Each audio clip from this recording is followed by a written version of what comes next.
Hi hello బాగున్నారా? ఇవేంటనుకుంటున్నారు? Chocolates అయితే కాదండోయ్, చింతపండు గుజ్జు అనమాట. చింతపండు పేస్ట్ చేసి దాన్ని ఇలా నేను ఐస్ ట్రేలో వేసి ఐస్ క్యూబ్స్ చేసి పెట్టుకున్నాను అనమాట. సాంబార్లోకి అయితే ఒకటి కానీ రెండు కానీ, పులుపు ఎక్కువ తినేవాళ్ళు రెండు, ఒకటి చారులోకి అయితే ఒకటి, ఇట్లా వేసేసుకుంటే సరిపోతుంది. దీంతో నేను పచ్చడి కూడా చేశాను, రెండు ఐస్ క్యూబ్స్ వేసి, అంటే ఇమ్లీ ఐస్ క్యూబ్స్, చింతపండు ఐస్ క్యూబ్స్ అనమాట. దీనికైతే నేను 1/2 కేజీ చింతపండు ఫస్ట్ 2 సార్లు కడిగేసాను అనమాట. మంచిగా ఎప్పుడు కూడా ఏది తీసుకొచ్చినా మనం బొంబాయి రవ్వతో సహా ఏదైనా సరే కడగాలి ఫస్ట్. ఇట్లా ఒక్కసారి వాష్ చేసేసుకొని ఆ తర్వాత యూస్ చేయాలి. 2 టైమ్స్ కడిగేసి నీళ్లు పోసి మంచిగా దాంట్లో తగినన్ని నీళ్ళు, మరీ ఎక్కువ పోసేయకూడదు. చింతపండు మునిగేంత వరకు నీళ్ళు పోసేసి స్టవ్ వెలిగించాను. కొంచెం బాగా మరగనిచ్చాను అనమాట. యాక్చువల్గా వేరే ప్రాసెస్ చేస్తాను, ఈసారి ఇలా అంటే మనం చేసే కొద్దీ మనకు ఐడియాస్ అనేవి వస్తూ ఉంటాయన్నమాట. వంటిట్లో చిట్కాలు ఇవి, మనం ఒకటి చూసి ఫాలో అయితే అట్లా కాదండి, మనం చేస్తూ ఉంటే మనకు చాలా ఐడియాస్ వస్తాయి. దాన్ని బట్టి మనం ప్రొసీడ్ అయిపోవచ్చు అనమాట. ఇప్పుడైతే ఇది చూసారా, బాగా ఉడికిపోయింది. ఆ తర్వాత నేను మంచిగా ఉడికిచ్చేసి అలా వచ్చేదాకా దీంట్లో ఉప్పు వేయలేదు, ఆయిల్ వేయలేదు, ఏమీ వేయలేదు, ఓన్లీ వాటర్ వేసి బాగా ఉడికిచ్చాను. ఆ తర్వాత దీన్ని ఈ స్మాషర్ తీసుకొని మంచిగా ఇలా స్మాష్ చేసేసాను అనమాట. ఇట్లా 2-3 సార్లు అనేసాను. ఆ తర్వాత ఇది స్టెయినర్ ఉంటుంది కదా, అది తీసుకొని దాంట్లో నుంచి బాగా వడగట్టేసుకుంటున్నాను గుజ్జు. ఇది కొంచెం టైం పడుతుంది, కానీ మనం ఒకరోజు 1 అవర్ మంది కాదనుకుంటే మనం హ్యాపీగా 15 డేస్ కానీ 1 మంత్ కానీ తయారు చేసుకోవచ్చు అనమాట. ఇది చింతపండు పులిహోర చేసుకోవచ్చు, పచ్చళ్ళు చేసుకోవచ్చు, నెక్స్ట్ చారుకి, సాంబార్కి, ఇప్పుడు ప్రతి దానికి చింతపండు వేయాల్సిన ఐటమ్స్ అన్నిటికీ ఈజీగా చేసేసుకోవచ్చు. అప్పటికప్పుడు చింతపండు నానబెట్టి దాంట్లో పీచులంతా తీసుకొని చేతులు పెట్టి మనం మంచిగా, అంటే మనం ఎనీ టైము కిచెన్లో ఉన్నప్పుడు ఇలాంటి చేసుకోవాలంటే కొంచెం విసుగు వస్తుంది. అందుకని నేను ఒక్కసారిగా ఇలా చేసేసి పెట్టుకుంటాను. 15 డేస్కి కానీ 20 డేస్కి కానీ, ఆ నెలలో మనం చింతపండు వాడే దాన్ని బట్టి. పచ్చళ్ళు ఎక్కువ చేశానంటే కొంచెం ఎక్కువ చింతపండు అవుతుంది, లేకపోతే కొంచెం తక్కువే అవుతుంది. సాంబార్లోకి రసంలోకి మాత్రమే కాబట్టి. ఇలా చూసారా, ఆ పేస్ట్ని నేను ఇలా అనేసేసుకుంటున్నాను అనమాట. అదే మనం మిక్సీ పట్టేసామనుకోండి, దీంట్లో ఉండే పీచులు అవన్నీ కూడా మనకు మిక్సీ అయిపోయి మెత్తగా ఇదైపోతుంది. అది అంత బాగుండదని నేను ఇలా చేత్తోనే ఇలా చేస్తాను. ఇంకా చెప్పాలంటే హ్యాండ్ యూస్ చేసే నేను ఇలా చేస్తాను. అది కొంచెం దాకా గరిటెతోటి తిప్పేశాను. ఆ తర్వాత నా చేయి పెట్టే మంచిగా ఇలా ఇలా ఇలా అనేస్తే పీచులు చేతికి వచ్చేస్తాయి. మనం పిండినట్టు వేసి ఆ పీచులన్నీ తీసి పడేసేయచ్చు. అయితే అంత పీచులు అయితే లేవు దీంట్లో.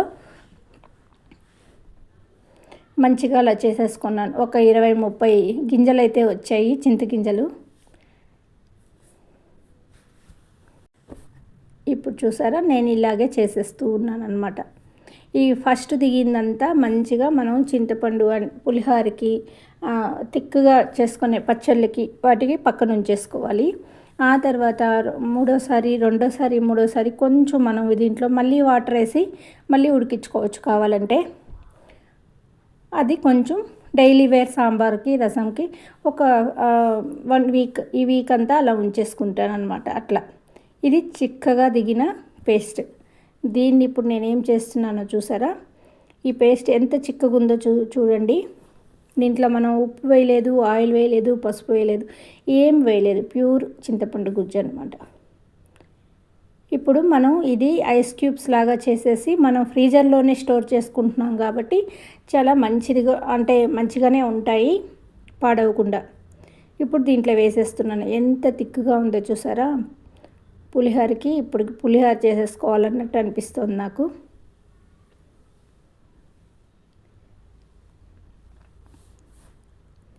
ఇప్పుడు వాటిల్లో వేసేస్తున్నాను. చిన్న గరిటెడు, ఒక్కొక్క క్యూబ్కి ఒక్కొక్క ఐస్ క్యూబ్, ఒక్కొక్క గరిటెడు పడుతుంది, చిన్న సైజ్ గరిటె అది. ఇట్లా వేసేసుకుంటున్నాను. నలుగురుండే ఇల్లు అనుకోండి, ఒక 3 ఐస్ క్యూబ్స్ వేసేసి చింతపండు పులిహోర చేసేసుకోవచ్చు. 2 వేస్తే సాంబార్ అయిపోతుంది. అట్లా ఈరోజైతే నేను చింతపండు పచ్చడి అంటారు, మినుముల చింతపండు పచ్చడి అంటారు, అది కూడా ఈ పేస్ట్తోనే చేశానన్నమాట. అంటే ఇంత చేశాను కాబట్టి ఈజీగా అది చేయగలిగాను. ఎన్నాళ్ళ నుంచో మా వారు ఆ పచ్చడి అడుగుతుంటే నాకు ఇంట్రెస్టే రాలేదు. ఈరోజు ఇలా చేసినందువల్ల ఆ పచ్చడి ఈజీగా చేసేస్తాను, ఒక 5-10 మినిట్స్లో అన్నమాట. చూసారా, ఇలా ఫిల్ చేసేసుకొని మనం ఒక 2 అవర్స్ అలా ఫ్రీజర్లో పెట్టేసుకొని ఆ తర్వాత ఇవి రిమూవ్ చేసేసి ఒక ఫ్రీజర్ సేఫ్ డబ్బాలో, అంటే ప్లాస్టిక్ డబ్బాల్లో కానీ లేకపోతే ఇవి కవర్స్ వస్తాయి కదా, కవర్స్లో వేసేసి మనం జిప్లాక్ కవర్స్లో వేసేసుకొని ఫ్రీజర్లోనే ఉంచేసుకోవాలన్నమాట. అప్పుడు మనకి ఎన్నాళ్ళైనా పాడవవు. నేనైతే అలా చేస్తాను. ఇది 1 మంత్ 2 మంత్స్ అయినా సరే మా ఇంట్లో అంటే వాడుతూ ఉంటాను. ఉన్నవి అలా ఉంటాయి, మిగిలినవి కొంచెం. ఇప్పుడు ఆల్రెడీ కొంచెం మిగిలి ఉన్నాయి, ఆ డబ్బాలో ఒకరో ఉన్నాయి అన్నమాట. అయినా సరే కొంచెం ముందుగానే చేసేస్తున్నాను. వీటిల్లో ఏంటంటున్నారా, ఇవి శనగలు, ఎర్ర శనగలు, నల్ల శనగలు, తెల్ల శనగలు, నెక్స్ట్ పల్లీలు, రాజ్మా, ఇవన్నీ నేను నానబెట్టినవన్నీ అలా స్టోర్ చేసి పెట్టుకుంటాను అనమాట. ఎప్పుడు కావాలంటే అప్పుడు తీసేసుకొని ఉడకబెట్టేసుకోవచ్చు. ఇప్పుడు మనం నానబెట్టడానికి 1 డే అంతా పడుతుంది కదా, అలా అవ్వదన్నమాట. ఇప్పుడు చూసారా అంత పిప్పి వచ్చింది లాస్ట్, అది మనం వేస్ట్ చేయకుండా గిన్నెలు కడిగేసుకుందాం, ఇత్తడి గిన్నెలు అట్లాంటివి. నెక్స్ట్ ఆ గింజల్ని చూసి నా చిన్నప్పుడు నేను ఆడుకున్న ఇవి గుర్తుకొచ్చాయన్నమాట. వాటి పేరైతే నాకు గుర్తులేదు. అవి చాలాసేపు ఈ పని అయిపోయాక నేను ఆడాను, అంటే వాటితోటి కాసేపు. ఇప్పుడు చూసారా నేను ఫ్రీజర్లో పెట్టాను కదా, ఇవి ఎలా అయిపోయాయి చూడండి. ఒక 2 అవర్స్ తర్వాత ఇవి తీసేసుకొని బాక్స్లో వేసుకొని ఆ గుజ్జు అంతా మళ్ళీ అలాగే వేసేసుకొని పెట్టేసుకున్నాను. దీని నిండా వచ్చేటట్టు చేసేసి లోపల పెట్టుకున్నాను. ఈజీగా ఇప్పుడు పిల్లలైనా మనకు చారు పెట్టమన్నా సాంబార్ చేయమన్నా చేసేస్తారనమాట. ఈ చింతపండు నానబెట్టి దాంట్లో చేయబెట్టి ఇట్లా అనడం అందరికీ చాలా విసిగేస్తుంది. నాకు కూడా చాలా వరకు విసుగు. అందుకని ఒక్కరోజే కష్టపడి ఇలా చేసేసుకుంటానమాట. అప్పుడు ఎవరైనా సాంబార్ పెట్టేసేయచ్చు ఈజీగా. రసం పెట్టమంటే పిల్లలు కూడా పెట్టేస్తారు.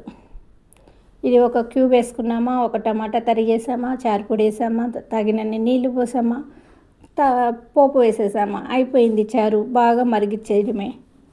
ఎంత సింపుల్లో చూసారా.